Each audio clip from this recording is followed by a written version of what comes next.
अभी लड़ेंगे, लड़ने से कोई फर्क नहीं पड़ता है। बिहार की जनता एनडीए के साथ है। भाजपा के खिलाफ वोट करने का अपील करना, ये गठबंधन धर्म का पालन उन्होंने नहीं किया है।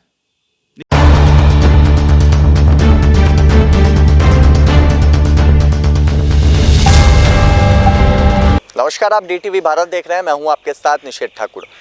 मुकेश सहनी जो कि वीआईपी सुप्रीमो हैं, उनकी मुश्किलें बिहार में बढ़ती हुई नजर आ रही हैं। जिस तरीके से मुकेश सहनी ने उत्तर प्रदेश चुनाव में बीजेपी के खिलाफ चुनाव लड़ा, बीजेपी के खिलाफ में लगातार बयानबाजी दी, और अब मुकेश सहनी ने जो बिहार में विधान परिषद के चुनाव होने वाले हैं 24 सीटों पर, उसमें 7 सीटों पर अपने उम्मीदवारों के नाम का ऐलान कर दिया है। लेकिन बीजेपी अब मुकेश सहनी को बकसने के मूड में नहीं है, क्योंकि मुकेश सहनी ने उत्तर प्रदेश वाला हाल ही बिहार में भी किया है। जहां से बीजेपी ने अपने कैंडिडेट को उतारा है, वहीं से मुकेश सहनी ने अपने भी कैंडिडेट को एमएलसी चुनाव को लेकर के उतार दिया है।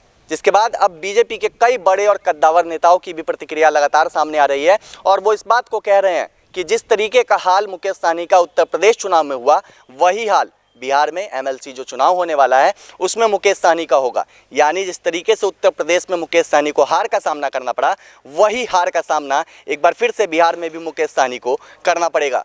क्या कुछ कह रहे हैं बीजेपी के प्रवक्ता प्रेमरंजन पटेल, पहले आप वो सुनिए।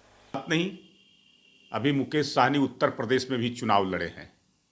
उत्तर प्रदेश में उनको हस्र पता चल गया, जमानत नहीं एक भी सीट पर बचा सके हैं। यहाँ भी लड़ेंगे, लड़ने से कोई फर्क नहीं पड़ता है। बिहार की जनता एनडीए के साथ है। हमारा गठबंधन एनडीए का है और उस एनडीए की जीत होगी। कई पार्टियां लड़ रही है, राजद लड़ रहा है, कांग्रेस लड़ रहा है, उसी तरह से जो है से वो भी लड़ेंगे। लड़ने का अधिकार है, लड़ कर करके अपनी औकात देख लेंगे। सहनी जी के रास्ते एनडीए के लिए अब बंद होते हुए नजर आ रहे हैं सर। देखिए, गठबंधन में रह करके गठबंधन धर्म का उन्होंने अवहेलना की है। उत्तर प्रदेश में चुनाव लड़ने का अधिकार था, लड़ सकते थे। हमारा गठबंधन केवल बिहार में था, लेकिन उत्तर प्रदेश में जाकर के हमारे प्रधानमंत्री के खिलाफ बोलना, हमारी सरकार वहां है, योगी आदित्यनाथ जी के नेतृत्व में उस सरकार के खिलाफ बोलना और विज्ञापन देकर करके भाजपा के खिलाफ वोट करने का अपील करना, ये गठबंधन धर्म का पालन उन्होंने नहीं किया है।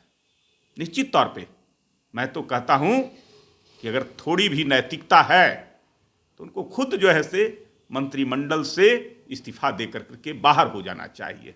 और हमारे नेतृत्व को, चाहे वह नरेंद्र मोदी हो या उत्तर प्रदेश में योगी आदित्यनाथ जी हों, जो लोकप्रिय मुख्यमंत्री हैं, और उत्तर प्रदेश का मॉडल जिस प्रकार से पूरे देश आज उसकी सराहना कर रहा है, और हम पुनर्वापसी भी हुए हैं योगी आदित्यनाथ जी का राशन, सुशासन और बुलडोजर के कारण, तो उस मॉडल को अगर कोई नकारेगा तो हम उसे बर्दाश्त नहीं कर सकते हैं। उसके खिलाफ हम कुछ सुन भी नहीं सकते हैं। तो आपने सुना, प्रेमरंजन पटेल ने साफ शब्दों में इस बात को कह दिया है कि मुकेश सहनी का हश्र उत्तर प्रदेश की तरह ही होने वाला है।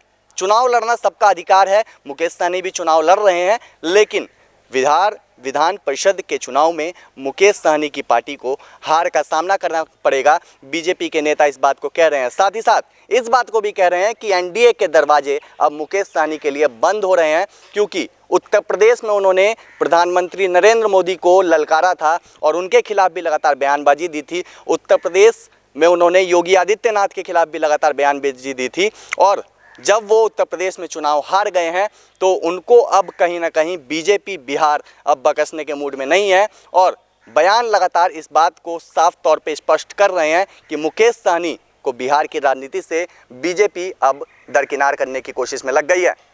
सहयोगी विकास के साथ निषेध ठाकुर, डीटीवी भारत, पटना।